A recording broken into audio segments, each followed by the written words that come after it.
그러면 종신을 최우선적으로 추천을 해주시나요? 이제 저는 개인적으로 이제 종신보험을 가장 많이 공부하고 또 어떻게 활용하는지도 연구를 많이 하기 때문에 당연히 최우선으로 이제 제안을 해드리고는 싶지만 그래도 이제 국민보험이라는 실비보험 혹은 많이들 이제 준비하시는 3대 질병 그런 건강 쪽 보험이 사실 아예 없으신 분들이 간혹 계세요. 그런 분들께는 이제 종신보험 얘기를 안 하는 건 아니지만 그래도 주어진 금액 안에서는 실비나 이제 3대 질병 보험부터 먼저 준비하셔야 된다. 그렇게 얘기를 드리는 편입니다. 전문가님께서는 실손보험이나 3대 질병 보장을 기본으로 준비하고 계신 고객님들께 이제 사망 리스크를 준비할 수 있는 종신보험의 가치를 전달하신다는 거네요. 네, 그렇죠. 3대 질병과 더불어서 사실 우리가 흔히 아는 조기 사망, 가장의 책임을 다 하지 못하고 이제 돌아가셨을 때를 대비하는 거를 그것만을 위한 거라면 사실 종신이 아니라 60세 만기 일반 사망 특약으로만 준비를 하셔도 저는 사실 충분하다고 생각을 합니다. 오히려 종신보험은 저는 잘 살았을 때 그리고 오랫동안 살았을 때 그 본연의 가치를 훨씬 더 빛을 발한다고 생각을 하거든요. 그러니까 일반적인 고객님들은 종신은 죽었을 때, 그쵸. 죽었을 때에만 필요한 보험이다라는 인식들이 많으신데 네. 전문가님께서 설명하신 내용을 좀 이해를 하자면 종신보험은 죽었을 때보다 내가 장수 리스크로 해서 오랫동안 살았을 때 더 빛을 발한다. 네. 그렇기 때문에 종신보험을 이제 주로 판매하는 저도 사실 살아있을 때 아플 때 죽기 전까지 많은 혜택을 그리고 보장을 받아가는 쪽으로 어떻게 설계를 할 수 있을까 고민을 굉장히 많이 하는 편입니다. 또한 이제 최근에 보험 트렌드의 변화로 이제 우리가 흔히 일반적으로 인지하고 있는 사망 리스크 자체는 많이 감소한 것은 맞습니다. 그 필요성이 감소했죠. 그렇죠. 하지만 그렇다고 사망 리스크 자체가 아예 없어진 것은 아니라고 생각은 해요. 네. 예를 들면 요새 부동산 특히 이제 서울의 아파트가 엄청 오르고 있잖아요. 그렇기 때문에 나는 상속세는 뭐 그런 거는 고민할 정도의 자산을 가지고 있지 않아 라고 생각하시고 계시던 분들도 오히려 다른 관점에서 이제 사망 리스크를 좀 준비를 해야 하는 그런 필요성을 이제 가지게 되는 분들이 이제 계속 생기기 때문에 그런 모든 분들에게 이제 프루덴셜의 좋은 상품과 저의 맞춤형 플랜으로 이제 직접 준비를 최선을 다해 해드리는 것이 저의 역할이라고 생각을 합니다.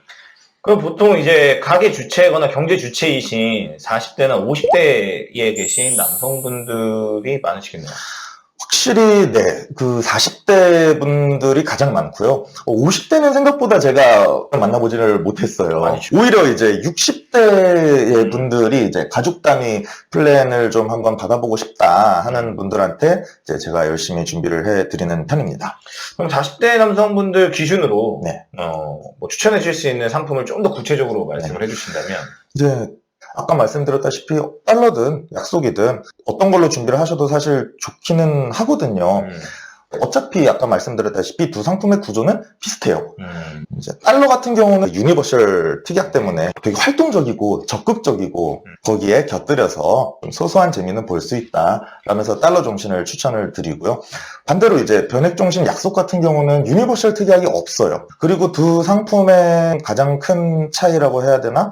납입 면제 조건들이 있잖아요.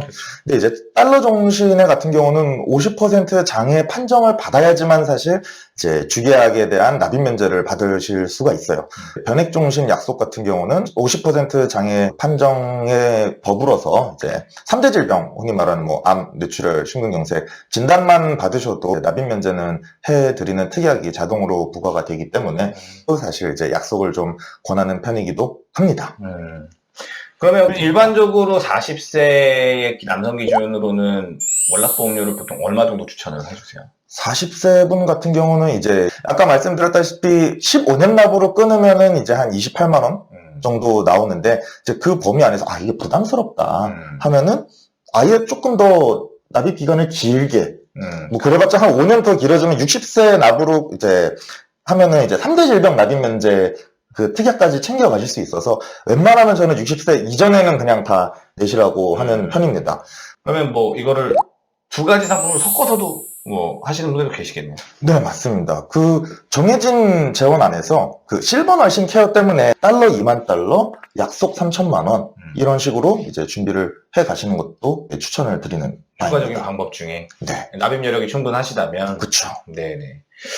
보험을 준비하려고 하시는 구독자님들께 도움이 될 만한 보험 전문가님만의 어떤 꿀팁이 있다면 보험 가입. 꿀팁이라기보다는 이제 보험 가입 시에는 확실히 최우선시 되는 게 그 기준이 그래도 믿을 만한 사람한테 하셔야 된다고 저는 생각을 합니다.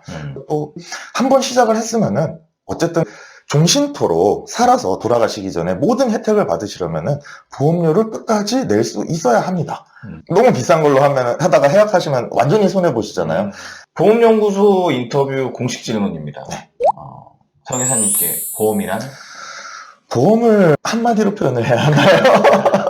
한번 해보시죠. 네. 계약하시는 분들께 이제 증권을 이제 전달 드리면서 이제 인사를 드리잖아요. 그쵸, 네. 네. 항상 그 증권 마지막 페이지에 모든 분들께 손편지를 써서 드려요. 그럴 때 제가 항상 만들어낸 그 문구거든요. 이 보험이, 고객님을 부자로 만들어주지도 않을 겁니다. 또한 정말 위기의 순간에 기적을 주기에도 좀 부족할 수도 있을 거라고 생각을 합니다. 다만, 삶의 위기의 순간에서 정말 힘들 때 자그마한 우산 정도는 되어줄 수 있을 것입니다. 라고 저는 멘트를 넣어드려요. 우산이라도 있음에 좀, 다행이다 라고 느낄 수 있는 것이 저는 보험이라고 생각을 합니다. 마지막으로 이제 기고객분들과 앞으로 이제 고객이 되실 분들, 그런 분들한테 어떤 보험 전문가로 좀 기억되시길 원하세요? 이제 앞서서 보험을 좀 이렇게 우산으로 표현을 했잖아요. 이제 조금 추상적인 답일 수도 있긴 하겠지만 저는 햇살 아래 우산을 파는 사람이라고 이제 기억이 되고 싶습니다. 고객님들께서는 혹시 그 계약 담당자분의 이름을 기억하시나요? 대부분 뭐 못하시는 분들이 많을 거예요. 전화번호 정도는 이렇게 좀 저장을 해놨는데 뭐 사실 전화 걸 일이 그렇게 많지가 않잖아요. 그쵸. 네. 아프지 않는 이상. 그쵸. 네. 제 소개를 처음에 라이프 플래너라고 했잖아요. 네. 저는 종신보험 전문가로서 이제 매번 이제 상담할 때마다 아프고 다치고 죽고 뭐 그런 얘기만 하는 게 아니라 정말 오히려 햇살 가득한 미래를 꿈꾸면서 이제 서로의 인생을 설계해 나가는 이제 항상 고객님들 곁에 가까이 있는 이름이 항상 기억되는 그런 인생의 동반자로서 기억되고 싶습니다. 배재현 라이프 플래너님. 네, 감사합니다. 네, 모시고 라이프 플래너가 추천하는 보험 상품 그리고 프루덴셜에서 말씀해 주셨던 뭐 달러 중심 네. 그리고 변액 중심 약속. 네. 네. 저도 눈여겨 한번 봐야 될 보험인 것 같아요. 그래서 이 상품에 대한 어떤 구조적인 부분으로 고객님들께 도움이 될 만한 내용들을 좀 전달해드렸고요. 종신보험에 대해서는 굉장히 전문가세요. 그래서 종신보험과 관련된 부분들에 대해서 궁금하신 부분들이 있거나 프루덴셜 상품에 대해서 관심이 있으신 분들은 그런 구독자분들 계신다면 언제든지 보험연구소 카카오톡 채널이나 뭐 여기 댓글 달아주시면 저희 라이프 플래너님 그러니까 친절한 상담 받아보실 수 있도록 도움을 드릴 테니까요. 많은 참여 부탁드리고요. 구독이나 좋아요 해주시면 저희 보험연구소 컨텐츠 발전에 되게 도움이 많이 됩니다. 그래서 오늘 바쁜 일정 속에서 참여해주셔서 너무 감사하고 다음에 기회가 된다면 다시 한번 더 좋은 상품으로 한번 인터뷰하도록 하겠습니다. 감사합니다. 네, 감사합니다.